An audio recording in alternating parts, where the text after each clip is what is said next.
마지막 파트죠. 쓰기 1부분이긴 한데요. 이 파트에서는 특수 문장 성분에 관련해서 공부를 하게 될 거예요. 1번. 어떤 어법 구조가 출제된 문제인지 빨리 확인하셔야 돼요. 그래서 어휘가 여러 개 나열되어 있을 거예요. 비가 있다면 비교문, 너가 있다면 바로 정도보어, 바가 있다면 받자문, 페이가 있다면 피동문, 페이자문, 랑이 있다면 사역구문 이렇게 알 수가 있겠죠. 그래서 어휘를 보시면서 이렇게 중요한 어법 표지가 있는지 살펴봐야지 특수 문장인지 기본 문장인지를 빠르게 판단할 수 있겠죠. 그 다음에 이런 특수 문장 같은 경우들은요, 우리가 앞서 공부했던 주술모 기본 문장 패턴으로 배열이 되지 않아요. 왜냐면 특수 문장이라 그랬어요. 바로 각자 자기만의 어법 특징이 있기 때문에요. 이렇게 특수 문장 같은 경우는 기본 문장으로 배열할 수가 없다. 자기만의 고유한 어법을 우리가 사용해줘야 된다라는 거. 그래서 시험에서 잘 나오는 특수 문장 패턴 몇 개만 외우면 사실 시험 배열 문제에서도 크게 무리 없을 거고요. 여러분이 요 몇 개의 패턴만 알고 있어도 작문에서 굉장히 유리하게 배열을 하고 풀 수 있기 때문에 여러분들이 아주 좋은 시험의 핵심이 될 거예요. 그러면 같이 한번 볼게요. 첫 번째 거, 비교문. A와 B를 서로 비교하는 문장이죠. 그래서 B는 뭐뭐보다라는 뜻이고요. 기본형과 확장형 같이 볼게요. 기본형은 A, B, B, 수러. 나는 너보다 예쁘다. 부가성분, 이만큼이나. 이런 패턴이에요. 그래서 기본 성분이죠. 읽어볼게요. 今年比去年暖和多了. 해석하면요. 올해는 작년보다 어떻다고요? 수러? 난후어 따뜻합니다. 근데 얼마나? 하면서 부가성분은 뒤에 붙죠? 뚜얼러 훨씬 따뜻합니다. 라고 해서요. 기본적인 비교문 패턴이었어요. 그런데 확장형 들어가 볼게요. 확장형 같은 경우는요. 수러 앞에 이렇게 부사, 4가지의 부사가 참 잘 온다는 거 읽어볼게요. 今年比去年更暖和. 해석하면요. 올해는 작년보다 따뜻하다. 근데 부사 더라는 표현이 붙어서 更暖和. 그래서 이런 부사 표현은요. 수로 앞에 온다는 거라는 거죠. 그쵸? 비교문 같은 경우는 오히려 기본형이 좀 잘 나오기 때문에 체크해 주시고요. 그 다음에 두 번째 비교문이에요. 요, 메이요. 시험에서 어휘 중에 요나 메이요가 있다면 있다, 없다라는 느낌보다 비교문으로 쓰였을 가능성이 조금 더 크기 때문에 그래서 여러분들이 배열 문제에서 요, 메이요가 있다면 이거 비교문일 수도 있겠다라는 거. 뜻은요? 뭐뭐만큼이란 뜻이에요. 기본형, 확장형 같이 볼게요. A, 요, B, 수러. 뜻은요? A는 B만큼 수러하다라는 뜻이죠? 예문 읽어볼게요. 他有老师聪明 하면요. 그는 선생님만큼이나 똑똑합니다. 당연히 부정형은 没有 써서요. 他没有老师聪明 하면요. 그는 선생님만큼 똑똑하지 않습니다. 라는 거네요. 그쵸? 요, 没有가 이렇게 비교 표현으로 쓰일 수 있다는 거 꼭 체크해 주셔야 돼요. 그쵸? 그 다음 확장형 가볼게요. 확장형은 똑같아요. 다만 수러 앞에요. 저뭐, 나뭐, 저양, 나양 이렇게, 그렇게, 이렇게, 그렇게 넷 중에 하나가 수러 앞에 와서 조금 더 확장형의 요, 메이어 비교문을 만든다는 건데요. 어렵지 않아요. 예문 볼게요. 他没有老师聪明 앞에 那么 들어간 거죠. 다시 읽어볼게요. 他没有老师那么聪明 그는 선생님만큼 그렇게 똑똑하지 메이오니까 않습니다. 라는 거죠. 그쵸? 확장형까지 꼭 체크해 주시고요. 그 다음에 여러분 너무너무 중요한 거예요. 무슨 보어? 정도 보어는 지금 몇 년간 시험에서 단 한 번도 안 빠지고 매달 출제되고 있기 때문에요. 꼭 체크해 주셔야 돼요. 여러분. 볼게요. 기본형 주어, 수러 뒤에 정도 보어 표시 또 오고요. 정도가 어떤지 뒤에서 설명 볼게요.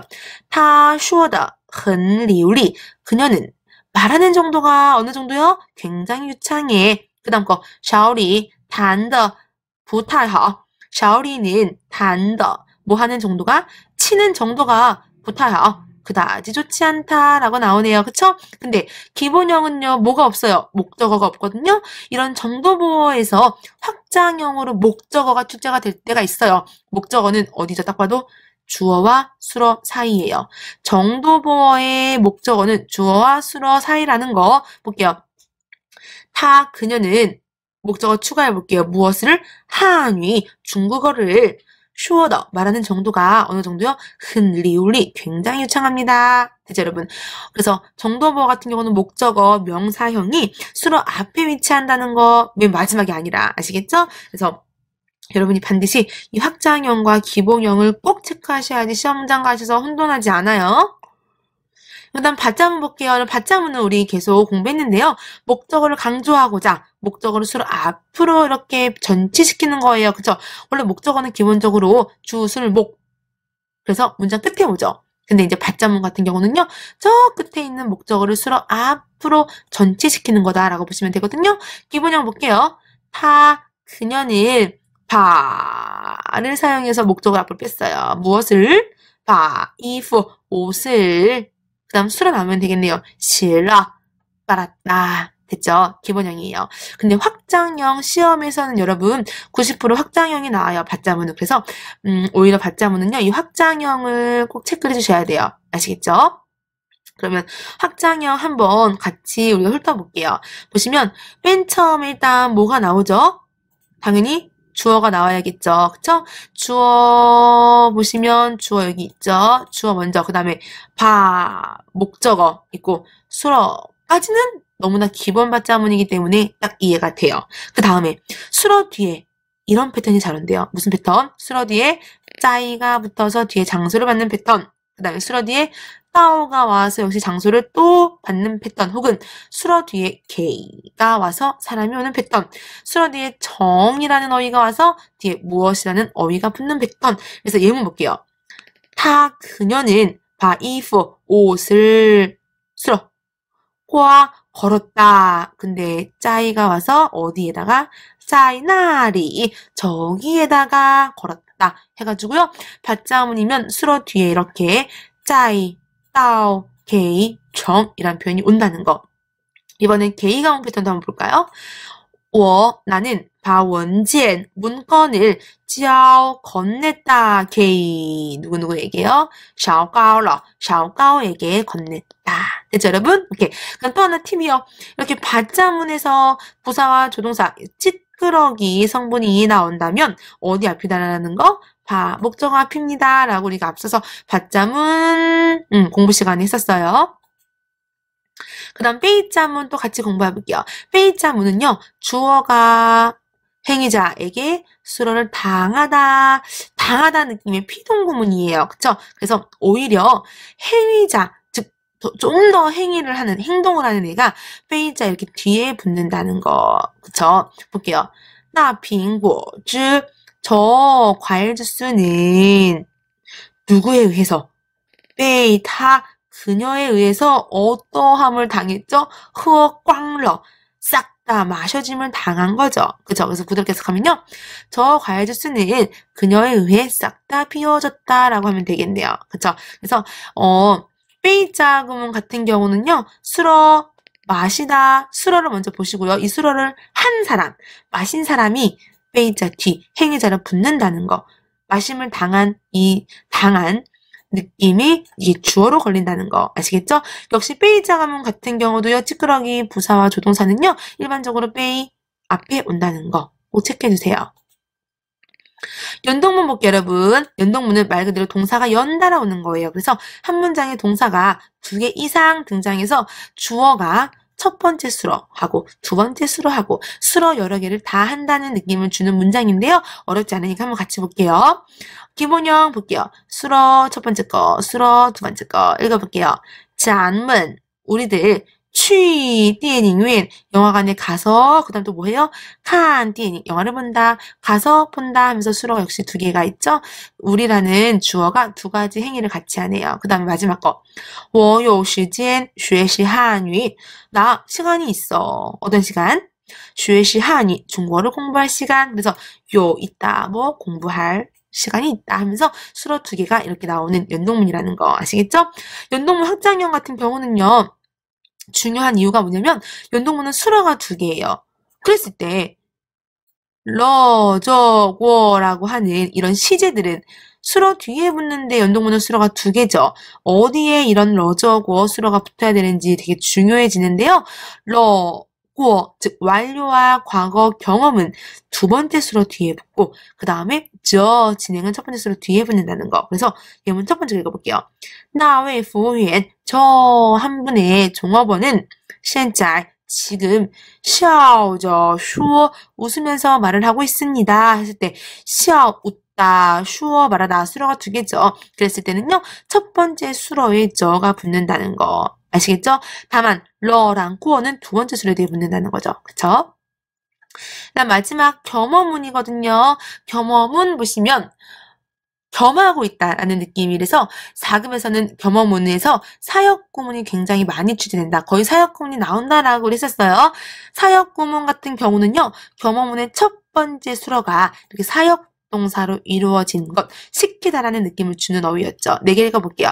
让时较칭 이런 느낌의 어휘가 오면 겸어문에서 첫 번째 수로에 위치한다는 거. 읽어볼게요. 这个消息, 이 소식은 让我 시키다 나를 어떻게 해요? 非常感动, 매우 감동시켰다. 됐죠? 그래서 겸어문, 사역구문 같은 경우는요. 역시 수로가 두 개지만 겸어구문에서 이렇게 사역동사가 나오면 사역동사 이 4개가 바로 이런 첫 번째 수로에 간다는 거 아시겠죠? 꼭 체크해 주시고요. 아, 마지막 하나 더 남았네요. 조년문 같은 경우 여러분들 많이 틀리는 이유가 주어가 특이하게 사람이 아니라 장소 혹은 사람 혹은 사물 혹은 장소 이런 표현이 주어로 나오는데요. 조년문 같은 경우는 특이하게 사람 같은 경우는 우리가 주어 자리에 많이 온다는 건 알지만 장소 같은 패턴이 주어 자리에 온다는 게 약간 익숙치 않기 때문에 시험에서 자주 틀리거든요. 그래서 조년문은 주어 자리에 장소가 올 수도 있겠거니 라는 거를 꼭 체크해 주셔야 돼요.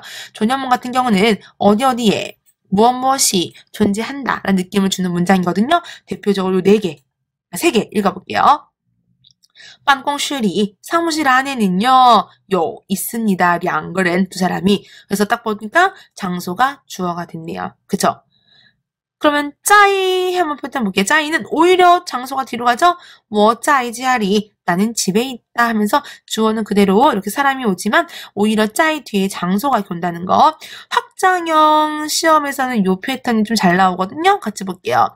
桌子上 책상 위에 주어 자리에 장소 왔죠? 그 다음에 放着 수러 뒤에 진행 표현 저가 붙었네요. 놓여져 있습니다. 뒤에 사람 사물 2번 词典 한 권의 사전이 놓여져 있다. 그래서 조년문 같은 경우는 요자형 너무 안 보이겠다. 그쵸?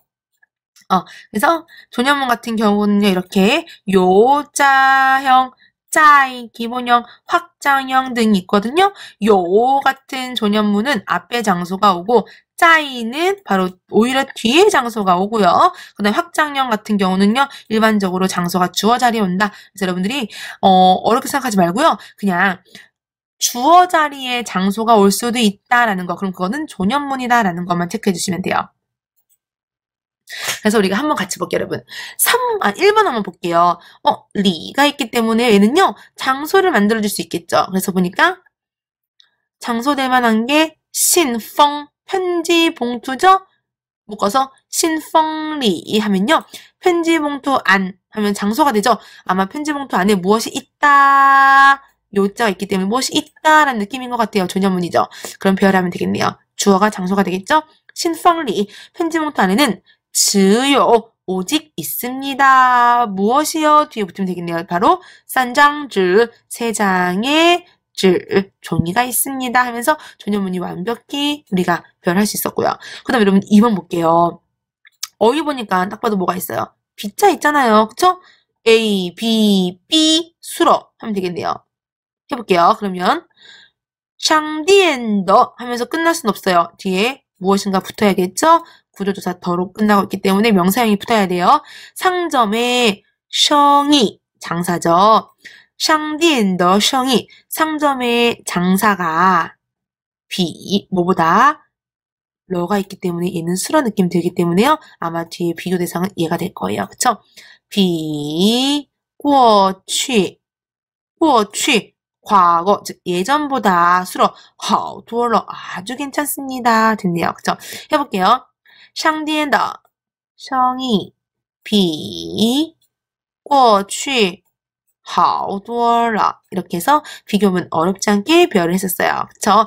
이렇게 여러분들이요, 포인트만 알면 또 오히려 너무너무 쉬운 게 특수어법이기 때문에요. 어렵게 생각하지 마시고요. 그대로 대입해보자 라는 마음으로 공부해주시면 돼요. 그쵸? 문제 7번도 볼게요, 여러분. 4개 어휘 보니까 빼자 보이시죠? 피동문이잖아요. 그럼 수로 먼저 볼게요. 투이조라, 끌고 가다, 끌고 간. 이걸 한 행위자가 바로 教授, 교수님이 되겠죠? 그래서 빼이자는 행위자가 빼이자 뒤로 붙는다 그랬기 때문에요. 被教授가 되겠네요. 그럼 당연히 주어는 自行车가 되겠고 수로는 마지막에 위치하면 되겠잖아요. 그쵸? 해볼게요. 自行车 자전거는 被教授 교수님에 의해서 推走了 끌려갔다. 밀고 끌려갔다. 됐죠? 7번 빼이점도 어렵지 않게 너무나 쉽게 풀어낼 수 있었고요. 그 다음에 10번 볼게요. 我打算 나는 계획입니다. 어떤 계획인지 뒤에 쫙 붙어야 되겠죠. 그죠? 볼게요. 去长城 만리장성을 가다. 陪叔叔 삼촌을 모시다. 看看 보다. 구경하다. 보시면요. 수로가 몇 개예요. 만리장성 가고 삼촌을 모시고 구경하고 수로가 여러 개예요. 나라는 주어가 해야 될 수로들이에요. 그쵸? 연동문이죠? 연동문은 수로가 여러 개이기 때문에요. 행위의 순서대로 넣어주면 돼요. 제일 먼저 뭐 할까요? 일단 삼촌을 모셔야겠죠. 그 다음에 만리장성을 가서 구경을 해야겠죠. 끝났네요. 시작! 我打算 나 계획입니다. 무슨 계획이요? 陪叔叔 삼촌을 모시고 그 다음에 去长城 만리장성을 가서 칸 구경할 계획입니다 해서요. 연동문도 어렵지 않게 풀어낼 수 있을 거고요. 뒷문제도 여러분이 다 그런 식이고 어렵지 않거든요. 역시 해설서에도 너무너무 자세히 설명되어 있기 때문에요. 여러분들이 문제 풀어보시면서 어려운 부분 꼭 체크해서 해설서 보시면서 한번 정리해보세요.